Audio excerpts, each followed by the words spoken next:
Good evening, everyone. How are you all?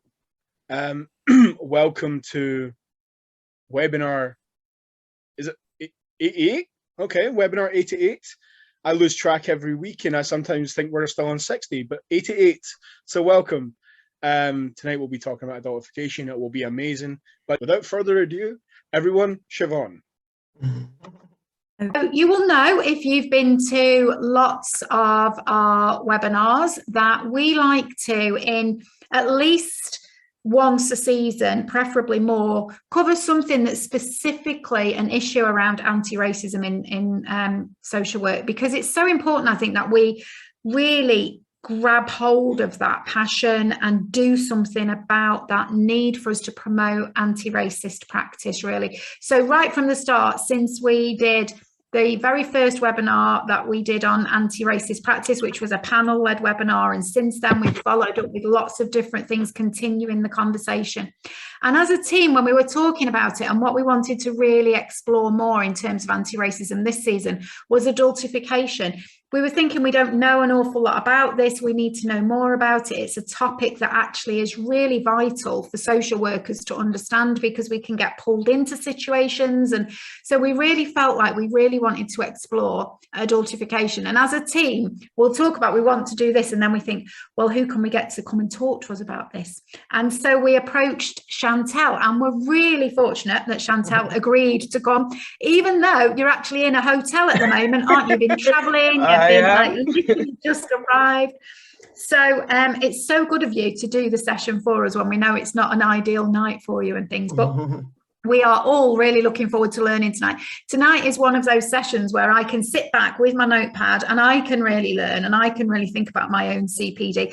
Although, because Chantel's in a hotel and the internet's not so great, I'm going to do the screen sharing for you, aren't I, Chantel? So you just need I really appreciate that. Because I'll be writing down all my notes. I might lose track of, I've got to move slides. So I'll leave you to introduce yourself, if that's okay, Shantel. Just to say to you, thank you so much. We are all really looking forward to tonight. And you've muted yourself. Oh, is that me? Okay, that's fine. Thank you. Thank you for having me. It's an absolute pleasure to be here. As Siobhan said, I am, in a hotel room, but this is a topic that is, so close to my heart. And when I was asked, if I would take part in this webinar today, I couldn't say no. That's something I need to get better at, saying no to some things, but this is one thing that I couldn't. So today we're going to talk about adultification, and particularly, obviously, in relation to child Q.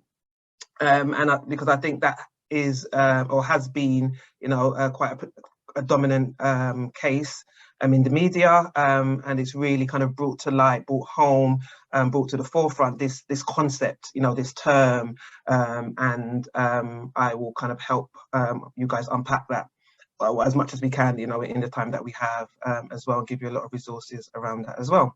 So excellent. Okay, next slide, please, Siobhan.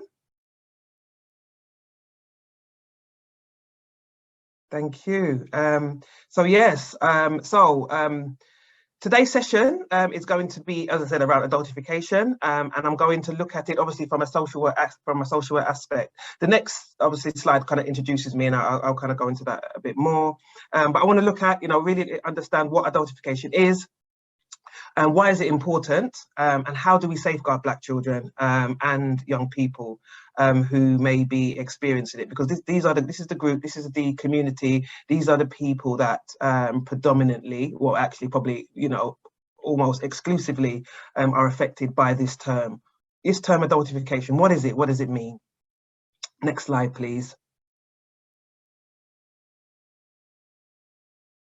So who am I?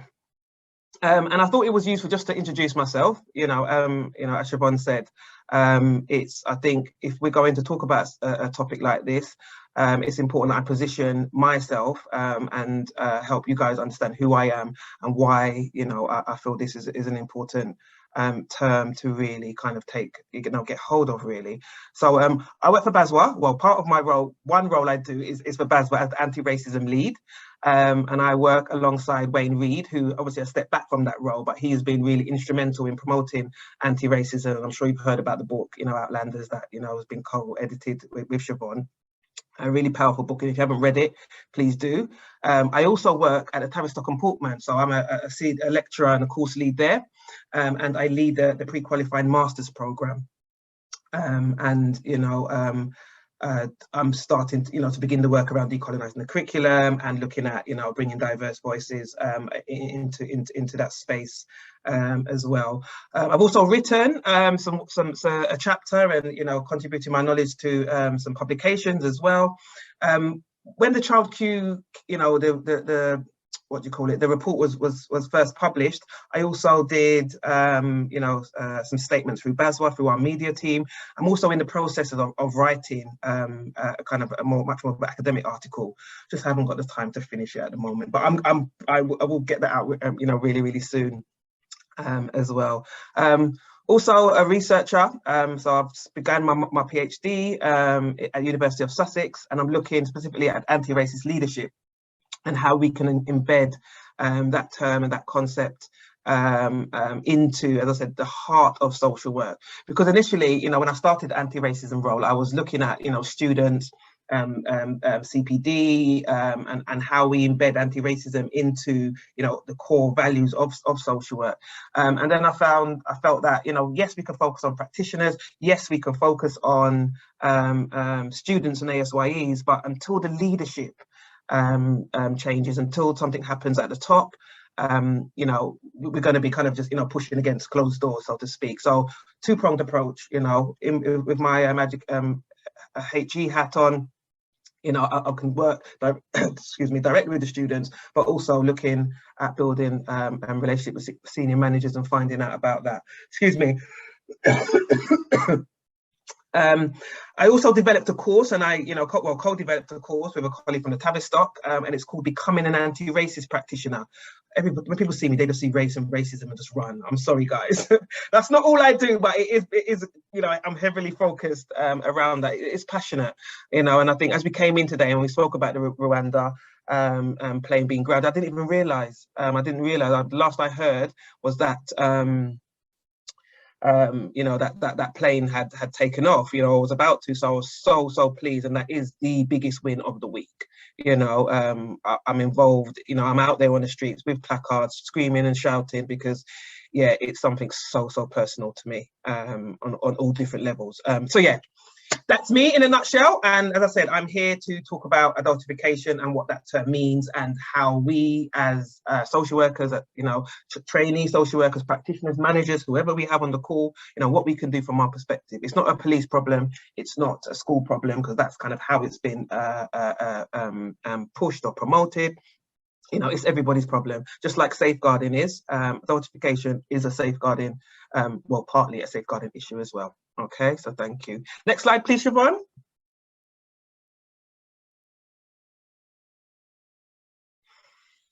Okay, so before I go into what adultification is, I just want to read part of the statement that I wrote for BASW when the Child Q report was first published.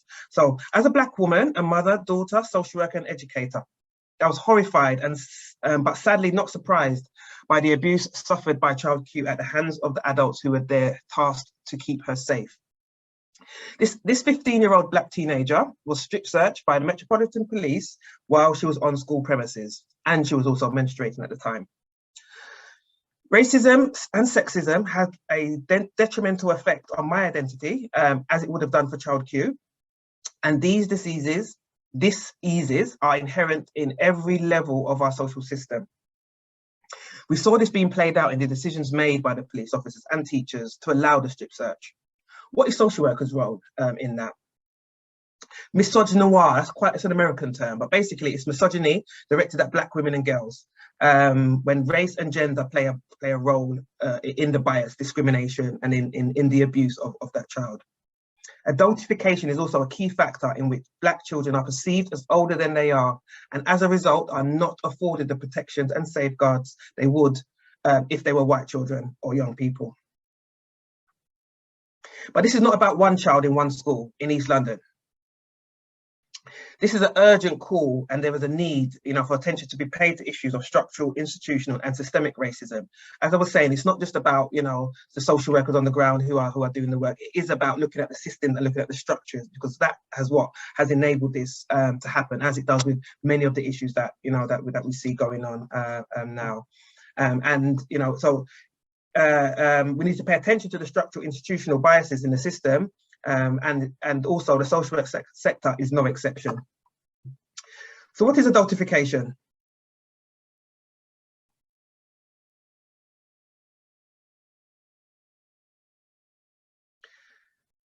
Right. So I said that the news that the black schoolgirl was strip searched by Metropolitan Police, and this was at the end of 2020, so not long after the George Floyd. And with George Floyd came that resurgence of the Black Lives Matter movement, which also got everybody jumping around and looking at their policies, looking at their structures, their systems. Obviously some a lot more than others. Some really took the bull by the horns and really tried to unpick their policies and their practice. Others were a bit slower, off the mark. And there was a real surge. There was a real surge, towards the end, in 2020.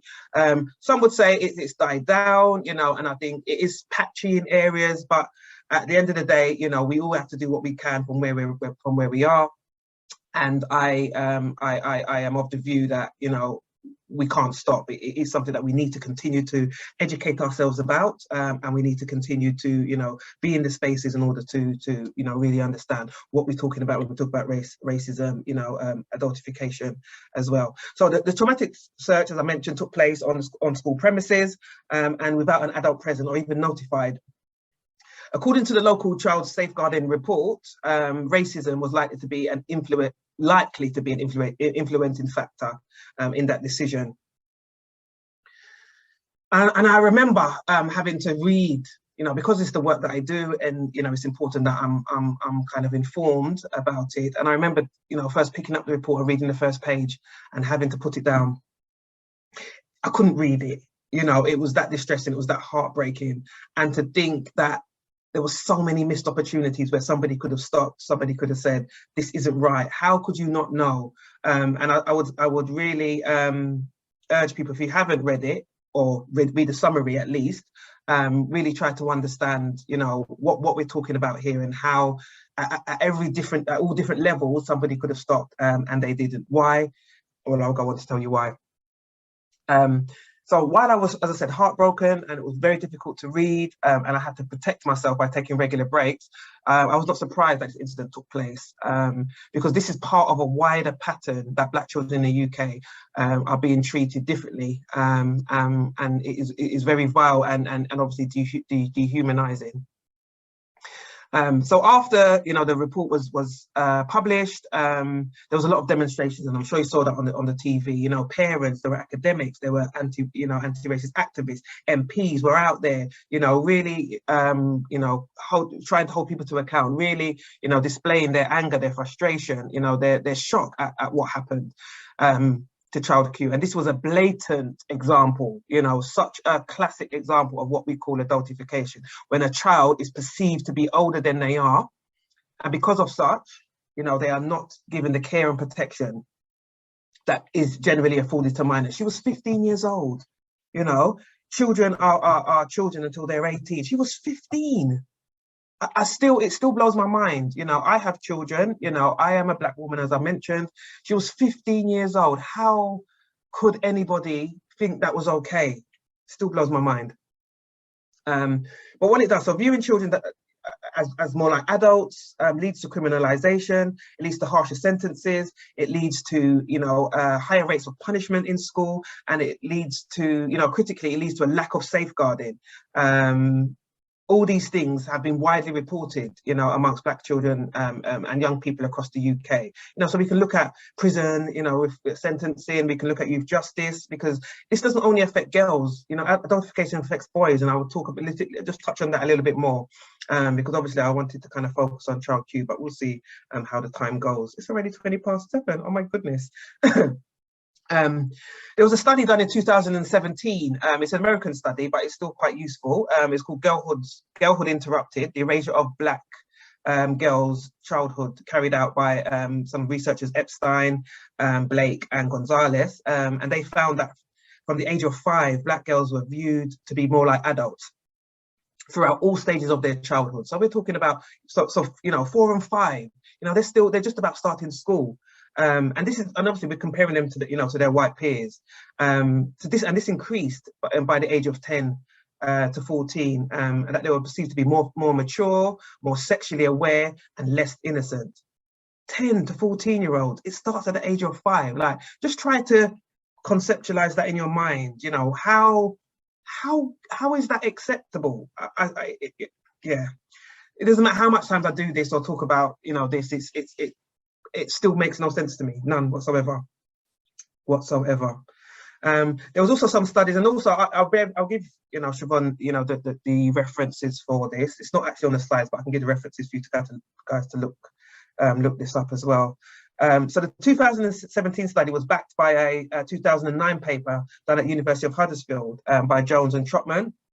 And also there was research done in 2014 where it talks about the essence of innocence, consequences of dehumanizing Black children, Goff, Jackson, Blake, Brooks, and a few others as well. And all of these studies categorize this behavior as adultification and conclude that it is dehumanizing. See, that word keeps coming up, dehumanizing. It's against their human rights, dehumanizing. We've got the rights, was it? Human Rights Conventions of the Rights of the Child. We've got the Children's Act. We've got so many pieces of law to protect children, to look after children, to make sure children are kept safe. As social workers, we tend to look at the harm that is children face within their homes. Contextual safeguarding obviously looks at harm outside their home. Who would think a child would be harmed at school? Children that are in care or on a child protection plan are usually told school is a safe place.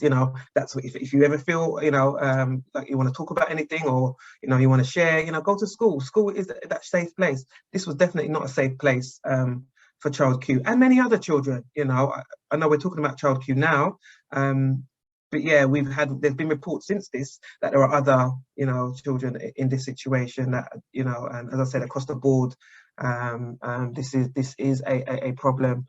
I remember the research that I did a few years ago, where we were looking at safeguarding Black children, but adultification wasn't really a thing, but we were just looking at the differential treatment of Black children and their parents, and kind of that deficit model, and looking at all the things, the problems that are going wrong, and not really harnessing the strengths, the cultural strengths that are specific to that group of people.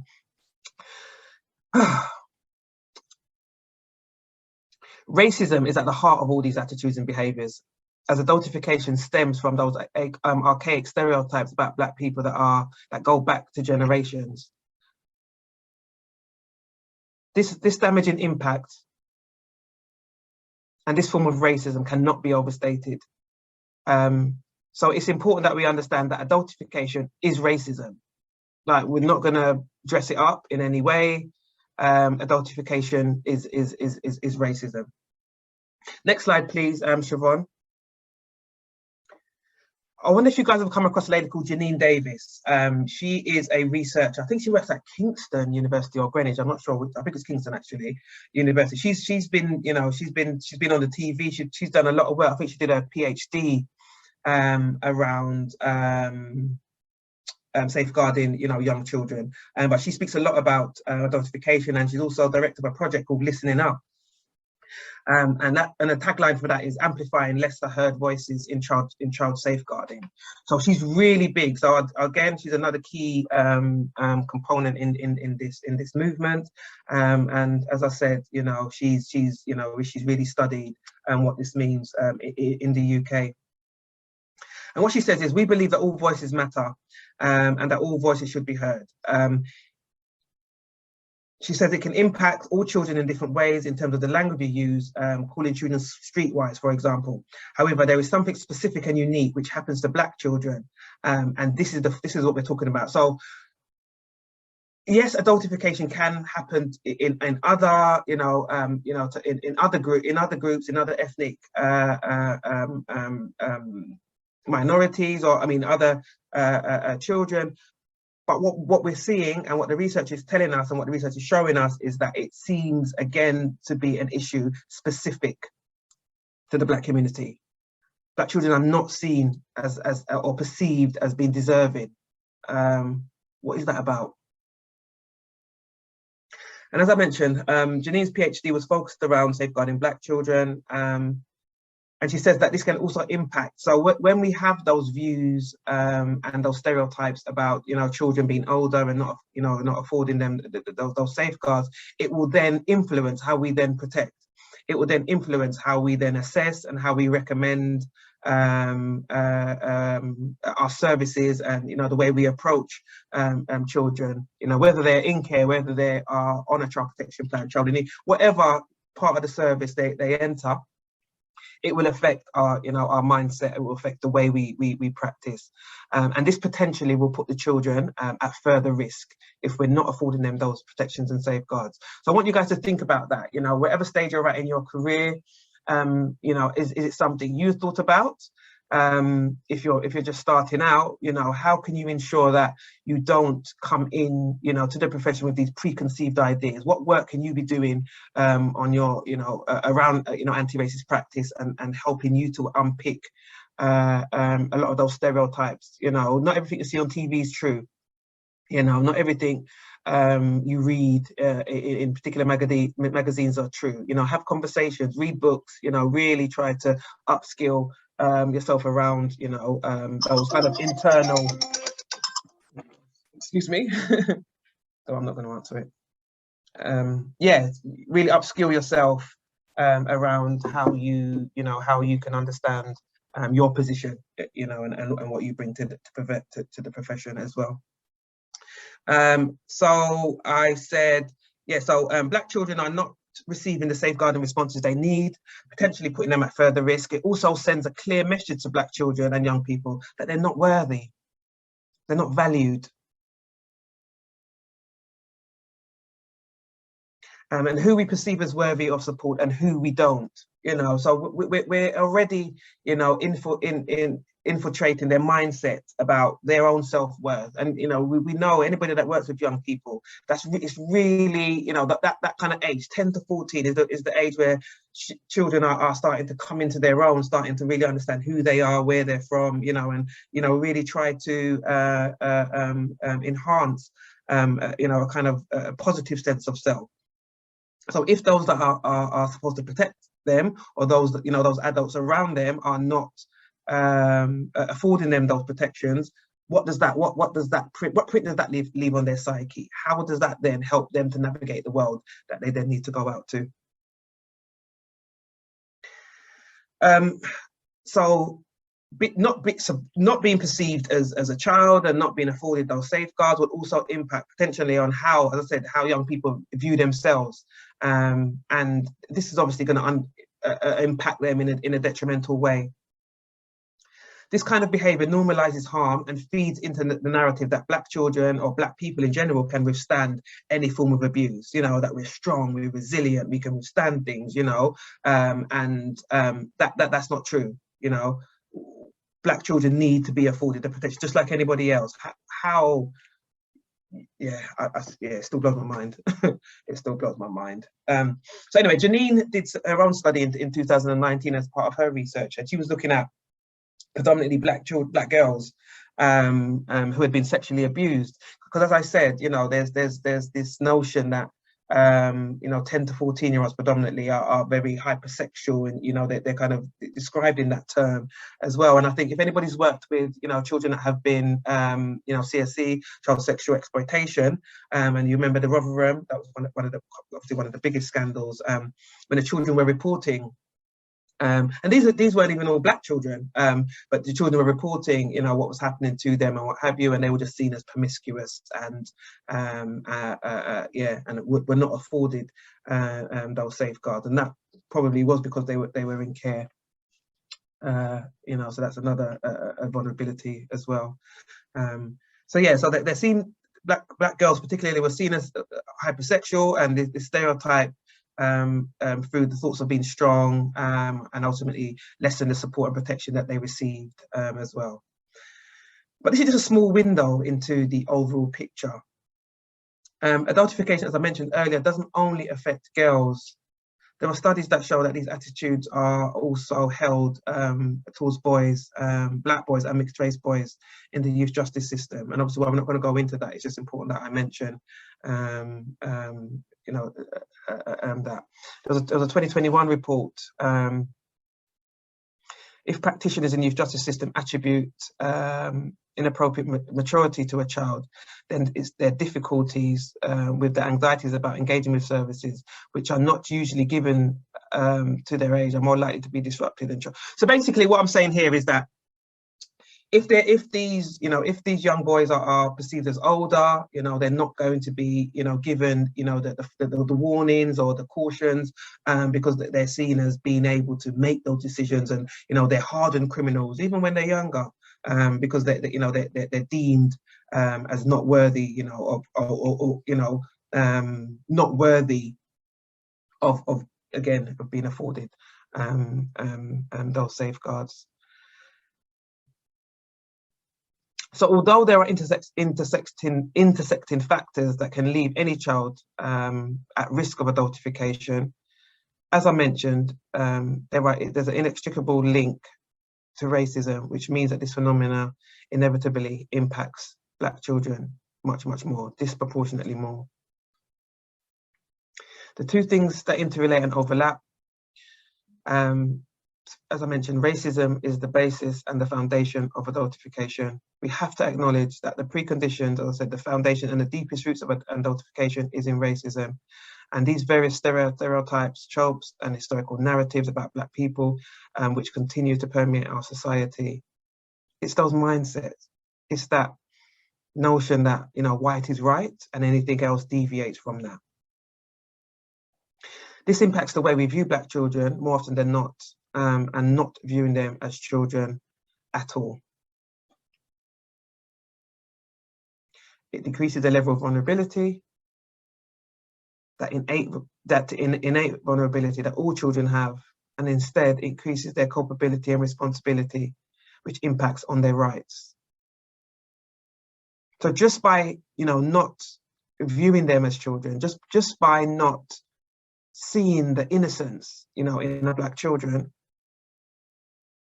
what that does is then, you know, it increases, you know, your perception that they're much more culpable, responsible, and again, not worthy of being afforded the rights that every other child has.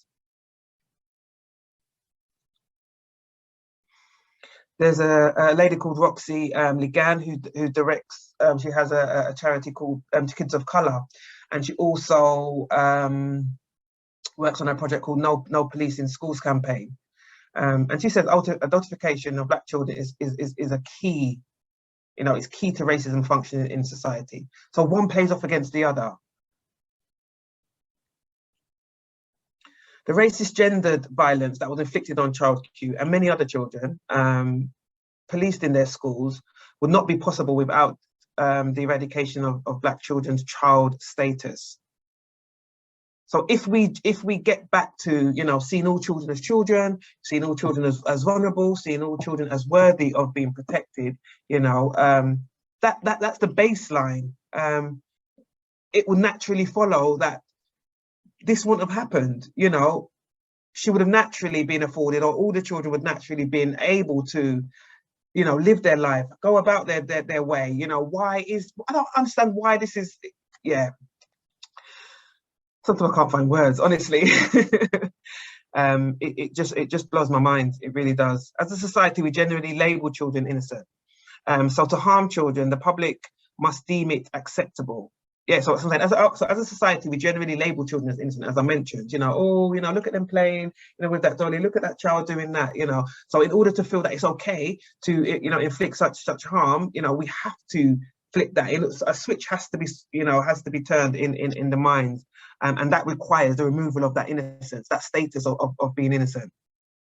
That lens is replaced with the age-old stereotypes, you know, that they're a threat, they're a suspect, they're an aggressor, they're, you know, promiscuous, you know, excessively strong, you know, all these racist tropes that we hear, that we see bandied about, you know, maybe they're not used in you know, so explicitly, but maybe implicitly as well, you know, woven into the structures of society. It's woven into policies, procedures, and, you know, the way we go about our day to day. And that's why I do call upon, you know, everybody here, you know, to really do that work, do that introspective work on ourselves, you know, understand what that means, understand your own, you know, views. When you see a Black person coming towards you, do you grab your bag? Do you move to the side? What's the first thing that comes to your mind? And obviously, I'm not saying you to put in the chat or anything like that, but it's important that you acknowledge. And once you acknowledge that, then what do you do? You know, the first step and the you know, the foundation and the basic of trying to become anti-racist is to understand, you know, your own, you know, internal workings, to understand, you know, whiteness and what that means, and how that as a concept has been used, you know, and been infiltrated, you know, through all the systems and structures and, you know, the fabric of society. So Roxy explains that these stereotypes change the way we view and justify harm, change the way we view children, and it justifies the harm that's committed against them. So it gives us that, you know, the okay to do these things. That's what happened, you know, in that case at the school. You know, the teachers called her out of the classroom. You know, the head teacher or whoever it was made the phone call, brought her into the medical room. You know, one staff stood outside. The police went in. There were so many different stages at which nobody, you know, because she was viewed as a suspect, because she was viewed as a criminal, because she was viewed as, you know, less than, at no point did anybody think, hold on a minute, she's only 15. Hold on a minute, shouldn't her parents be called? Hold on a minute, why are we strip searching her? You know, it wasn't violence. There was no, you know, there was no threat to life. You know, even in that case, you know, I'm not saying it would be warranted, but you could have, maybe wouldn't be so angry about it. You know, there was no immediate harm. You know, she wasn't running around with a bomb or anything in school. It just blows my mind, you know, that how this could have happened. And I'm sorry if I sound like a broken record, but it just grates on me. So what she mentioned is, through her work with the police in schools, we have seen that these consequences of adultification play out regularly. So it's not just a one-off event, you know. As I said, Roxy, you know, has an organisation that works with young people and, you know, works to, you know, with the police in schools. I want people to think about that, you know. Do you think there's a place for police in schools?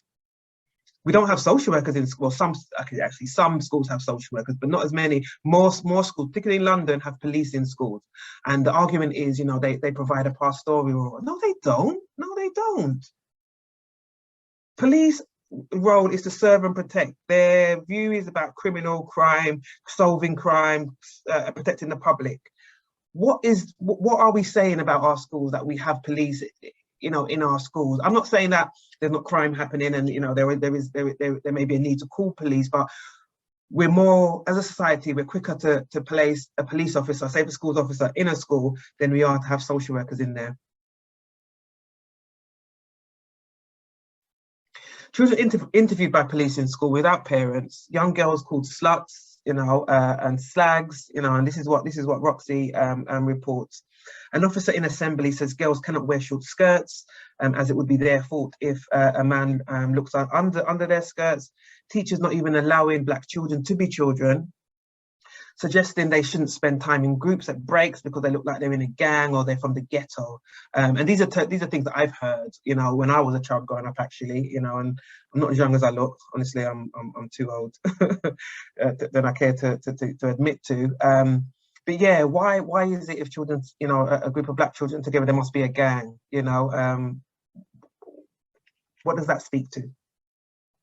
Roxy also says the process of adultification often peaks in horrific violence, like what we saw happen to child Q, and are forced even further when they're forced even further into an adult role, because they then take on the burden of trying to ensure other children don't experience what they went through. So in the child Q report, you know, they quoted her verbatim, you know, in some aspects, some, you know, sections of the report where she talks about, you know, her not wanting this to happen to anybody else. You know, she, you know, the experience that it had on her, how it really affected her, you know, mental health, her confidence and everything else, and how she wouldn't want that for anybody else. She's a child. She shouldn't be thinking about things like that. She should be running around and doing what children do. You know, yes, she's 15. She's still a child. Still a child. So the impact of all this, you know, so the impact of what I've spoken about in relation to, you know, not being viewed as children and, you know, and not being afforded those protections is what we call racial trauma. It's ongoing racial trauma for our children. And what has been done to Child Q will be triggering for so many others. And not just children, you know, adults, as I said, you know, as a mother, as an educator, you know, it's triggering. It just makes you think, you know, if that was my daughter, if that was my niece, if that was me, what, you know, it just kind of brings you back into that space, which is not healthy. And, you know, we would need support, you know, to kind of get through. So it's really triggering for, you know, so many, you know, other children that it's happened to, as well as professionals and staff as well. And even those that haven't experienced it, you know, there were people that you know, saw the horrific nature, you know, and felt, you know, just as appalled as I did and others about it, and was out there protesting. And, you know, there's lots of work going on, you know, around the scenes. I'm actually doing a conference with London South Bank on Monday with Diane Abbott. So she's the MP for Hackney, you know, the area where this incident took place, and a few others, you know. So there's a police, education, social work. So we're trying to get all the different professionals to come together again to devise some sort of plan, you know, holistic plan, you know, with everybody involved, about how we ensure this doesn't happen again, and how we support children that have experienced racial trauma, and you know, and put that in place, you know, for ongoing support as well. So this violence will not stop until we look at the issue of policing in schools, and also address the racism that is rife in our education system, and other systems as well. But as I mentioned, you know, in my opening kind of statement, you know, what happened to Child Q is not simply an isolated incident, and it didn't happen in a vacuum. It's a symptom of a wider systemic problem of institutional racism that leads to the unequal treatment of Black children in the UK in many different spaces and many different arenas as well.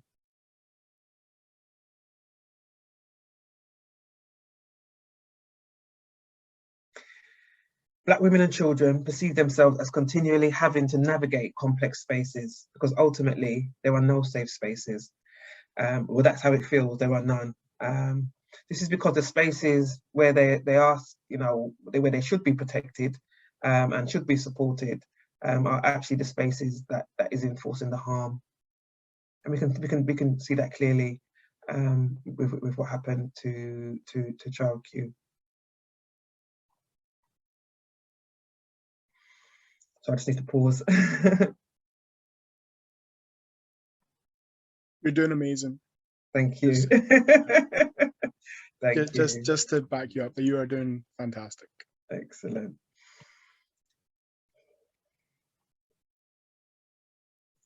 Yeah. First and foremost, all children are vulnerable. I just need to come back to that. All children are vulnerable. Black children are excluded from this vulnerability. The question is, do professionals perceive them as vulnerable? Unfortunately, Black children are framed and depicted in certain ways, so then they're not afforded that vulnerability. And this is having, as I mentioned, a detrimental effect on them as children. Next slide, please, Siobhan. How can we as organisations, or we as social workers, I just love that picture. It just, I think that's the bit I should have paused at, really. You know, there's just that whole, you know, despair, not knowing where to go, what to do. All she can do is put her hands in her head. Why am I not being viewed as a child? You know, why? what have I done? All I want is an education, you know, because if you read the child Q report as well, after she was strip searched, you know, she was then told to go back in. She was in her exam. She was in school. You know, the fact that she was doing her exam, you know, to me would indicate that she was a child that, you know, wanted better for herself. She was a child that was, you know, trying to, you know, do the right thing. And I think that the offence was that they smelt cannabis. Nobody saw, nobody, you know, she wasn't supplying or dealing or anything like that. There was a smell of cannabis. If you walk down Hackney, you can smell cannabis everywhere. You know, most parts of London, you can smell it if you know what you're looking for. So yeah, I just think that yeah. Okay, next slide, please, Siobhan.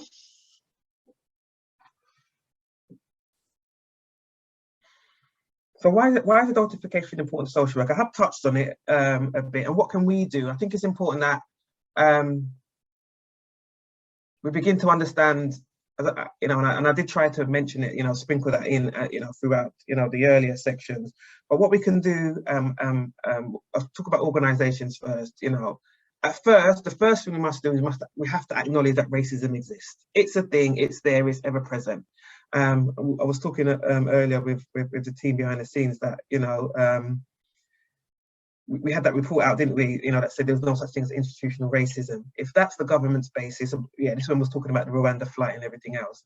You know, if that's the basis, you know, there's never going to be any serious moves or any serious action in order to, you know, from a government level anyway, by really tackling racism and you know, becoming anti-racist as well. So the first thing we need to do as an organisation, as a people, as a person, as an individual, is we need to acknowledge that it exists. We're not asking, I'm telling you, you know, there is no hit back and forth of it. It exists. We need to move past the conversations, you know, that is you know, it's just one person's experience, you know, oh, it's just Polly over there or Jenny here, you know. We need to acknowledge that exists and think about how it exists, and how this, you know, and how it impacts services and the agencies that safeguard Black children.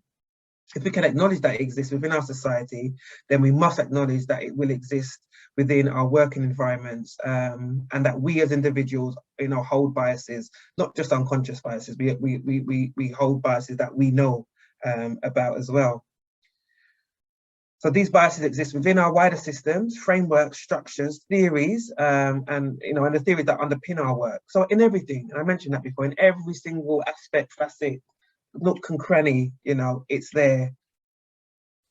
That is not to say that by doing that, all of a sudden, all these stereotypes will go away. But just because we're now conscious or you know, we're becoming conscious of our stereotypes, it doesn't mean that it will go away. You know, but what it does do is it allows the conversations to develop. Now, I'm a firm believer. You know, we can't just talk forever. We do need to move to action. But however, we have to start the conversation. Some people are still, you know, are still on edge, you know, to say the word Black.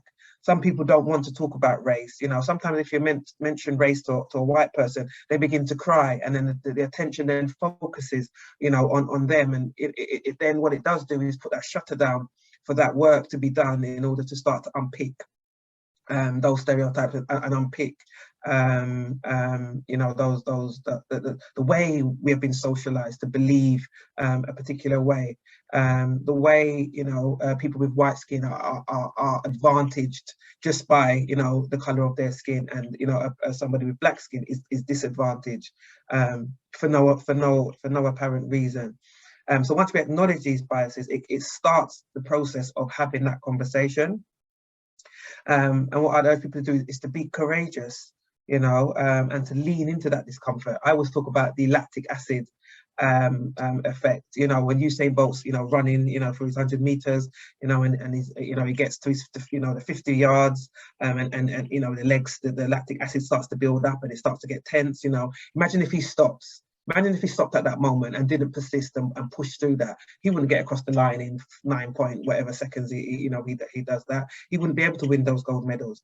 So in the same way, you know, when we start to become uncomfortable, when we start to feel a bit, I'm not sure about this, you know, push through. You know, I urge people to push through, because it's in that discomfort where the learning starts. it's in that discomfort where we're able to, you're able to acknowledge the biases and then move on to the next stage. I mentioned earlier about my course, Becoming an Anti-Racist Practitioner. I say becoming, and again, that comes from Michelle Obama's book. If anybody hasn't read that, that's another good read, just for reading's sake. But yeah, becoming, because it's a journey, it's continuous. It isn't something you just have a one-off tick anti-racist course and you're now all of a sudden going to be anti-racist. Push through that discomfort and continue on that journey. If you're feeling uncomfortable, you're doing the right thing. If the conversation's easy, you're definitely not speaking to the right people, or you're not digging deep enough.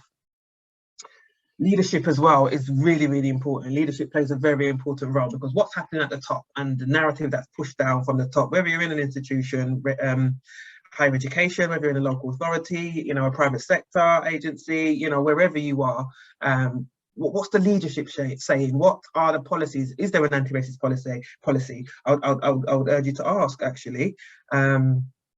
What is the report and support? How are Black members of staff able to raise issues of concern? What is the process of that? What is your organization doing? Doing? Leadership plays a vital role in us becoming anti-racist as a society, as an organization, as an institution. Sometimes we tend to focus on frontline, and I said I made that, I won't call it a mistake, but I soon saw that you couldn't just focus on practitioners, students, and those of us that that are on the ground doing the hard work, but we need to think about the context and the environments that practitioners and students are working within. If you're working in an environment that's toxic, that's racist, where racism is rife, and just talking about race discrimination or even acknowledging it isn't normalized, then you're part of the problem. And I always talk about racism being a verb, or anti-racism being a verb, sorry. You have to do, you can't just sit back and say, oh, I'm not racist because my granny, granny's best friend is Black.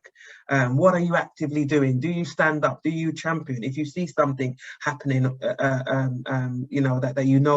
has a racist undertone, even if you suspect that it has a race, do you call it out? Do you, tap the person and, pull them up on it? Or do you just bury your head down and pretend you didn't see it? Do you just walk the other way if you see, something happening? What do you do? Now, I'm not saying, everyone needs to jump out and be martyrs and, put yourself at any risk, but we can all do something from where we are. We all have agency, and I'm a firm believer of that. As social workers, we are tasked to speak up on behalf of those that are, in situations or are vulnerable. We also need to speak up in our own personal circles as well. We also need to protect and look out for our colleagues in our organisations, as well as the service users which we work with as well. So, we have to normalise these conversations. It then becomes easier. Look around in your circle. If everyone in your circle looks like you, thinks like you, and does what you do, you're in the wrong circle. You need to broaden that perspective as well. I see someone put in the chat about Akala. Yeah, he's another really, there's lots of great books around Akala. That Akala talks about, he talks about race and class. That's another issue that we could, spend a whole webinar talking about as well. So yeah, urge you to have those conversations and to really start doing that as well. So what are the key recommendations for safeguarding professionals in addressing adultification in child protection work? And I realise I'm not even reading anything off the slides. Oh yeah, we are there. Okay, thank you. I just saw this again. I haven't mentioned those parts, but anyway, anybody who's been on one of my webinars or knows me knows that I can. Yeah, sometimes I just go with where it takes me, and we get there in the end. As I mentioned, you start with yourself. You acknowledge the fact that there is discrimination, bias, and oppression, and inequality in society, and you also acknowledge where you stand in that. Now, it isn't about people feeling guilty, people feeling ashamed. I'm not here to beat anybody over the head with things, but we have to acknowledge it, and once it's acknowledged, we can then work through. We need to be more curious. and think about whose voices and experiences are being amplified and whose voices are missed or missing. You know, I always talk about unheard voices as opposed to voiceless. I think everybody has a voice, but it's those voices who, you know, we tend to hear more, or or those voices that are silenced. You know, we need to become aware of that. Be curious. You know, as social workers, you know, we need to be critically conscious and aware. We need to be curious. We need to ask the questions. You know, that's a key skill in social workers. I mentioned before, we need to think about our personal circles, ask ourselves whether they are reflective, diverse, dynamic, and if they stretch and challenge us enough in our own thinking. Yeah, I can't really urge or push that one enough, really. Part of my role in BASW is a UK-wide role. So, you know, I work across, you know, England, Northern Ireland, Scotland, and Wales. And as you can imagine, there are some, you know, I had in a particular area, I won't even mention it, but there are probably no Black people in that area at all. And often, you know, the leaders will come back to me and say, oh, Shantel, we don't need to worry about anti-racism here because we have no Black people. Or people of colour, they usually say, or BAME, that's another term. Please don't get me started, but I hate that term. Please don't use it. Please do not use it. Ask the person specifically, directly what they want to be called. Everyone's an individual. BAME is an umbrella term that doesn't speak to my existence, doesn't speak to anybody that I know. You know, it's a term the government used to categorize, and yeah, okay. Anyway, so he will say, oh, we don't need to have a policy. And I do have to take a breath, and I'll say, you know, just because there are no Black people in your organization now, or you maybe not having in your circle, that's even more of a reason for you to start to think about this. Do you see what I mean? You know, it doesn't get you off the hook.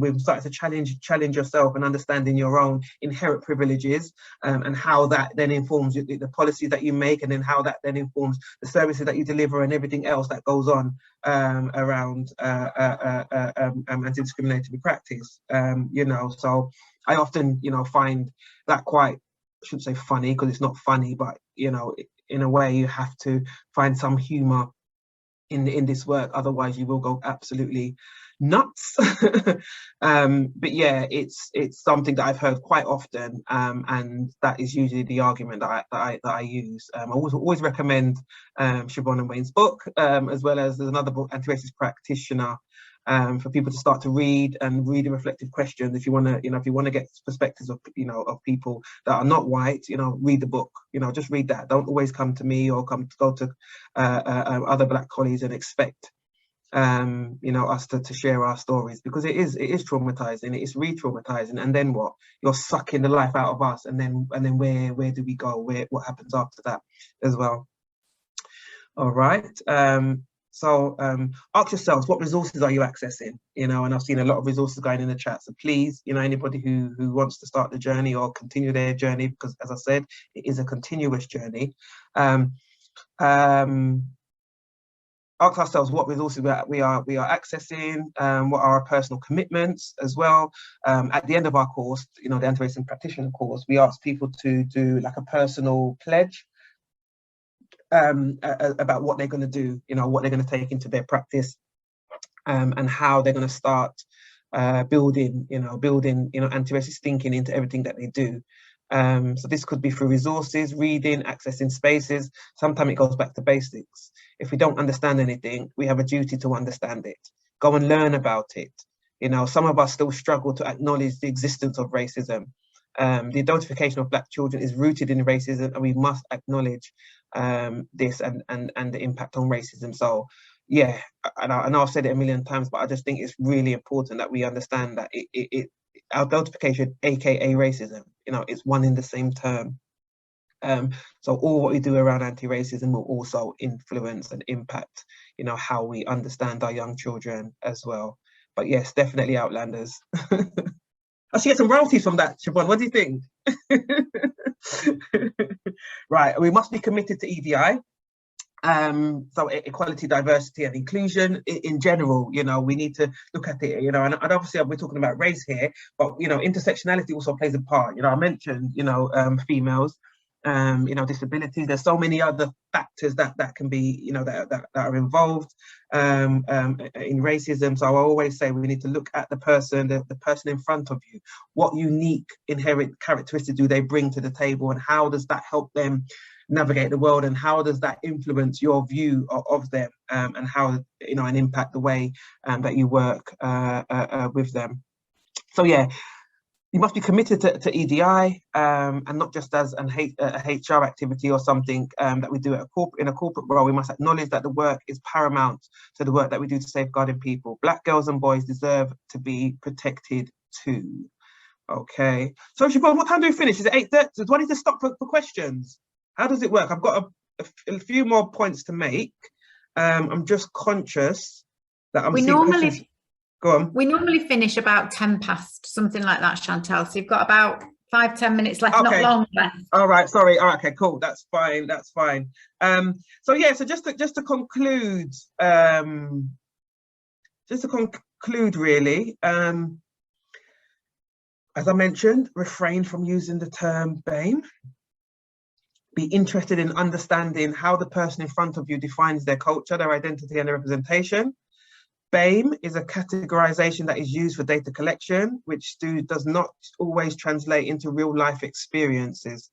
So yeah, be curious about people's life, people's stories and personal journeys, and because that will help you understand them as a person, and also maybe understand different cultures as well. But also remember that one Black person doesn't speak on behalf of all Black people. There are so many diverse communities within, even within the Jamaican culture, which is where my parents are from. There's diversity, let alone, all of the continent of Africa, or the continent of Asia as well. So remember, Africa's not a country. Some people still believe Africa's a country. No, it's not. It's a continent. There are many, many different countries within, and they are all very different. As well. Case file analysis, are you using reflective practice in your supervision? Are you questioning the gaps? Are you identifying where your knowledge is and how that impacts on your decision making as well? So I'm talking to practitioners, and if there's managers and supervisors in the team. But even if you're experienced in supervision, do you talk about race in your supervision with your supervisor? What does that look like? There are loads of tools and stuff that can help you start that conversation as well. Read texts which explore experiences of racism. White Fragility is a really good book as well by Robin DiAngelo, which looks at whiteness. Helen Morgan is a lecturer or academic at the Tavistock, or works with the Tavistock, and she wrote a paper around whiteness being the problem. And as Siobhan mentioned earlier, I'm in Birmingham actually. We've got a BASW conference on tomorrow and Friday, and I'm hosting a workshop around whiteness, because I think that's the next step that we need to move into. Stop looking at and dissecting Black and diverse communities. We need to look at whiteness. We need to get back to the basics, because without whiteness there would be no racism. Without that social construct of whiteness, which was used and developed in order to protect one race or one white-skinned people against the being enslaved or being harmed. Without that concept, we wouldn't be here discussing adultification, racism, or anything like that. So Robin DiAngelo, and there's some YouTube links. If you don't want to read, go onto YouTube. That's really, really good as well. Yeah, Prospera Tedham, definitely, as well, done a lot of work. She did a lot of work with students as well, on placement. That was kind of her first works. Around looking at student placements, and particularly Black African students who are failing, disproportionately, ASYE and everything else. And I'm not going to go into all that now. But yes, and just at leadership level, provide quality training, for your organizations. Generic EDI training is not appropriate. That tick box stuff isn't work. Come on my training, it's a 4 half-day course, and I really get you to think. It's not a presentation where I'll be sitting there listening to me talk. It's about protect, that reflective space, and allowing you that time and the facilities to really unpick We look at microaggressions, we look at whiteness, we look at institutional and structural racism, and then we look at allyship and what that looks like as well. Champion uncomfortable spaces in your workplace, you know, really promote that as something regular that happens.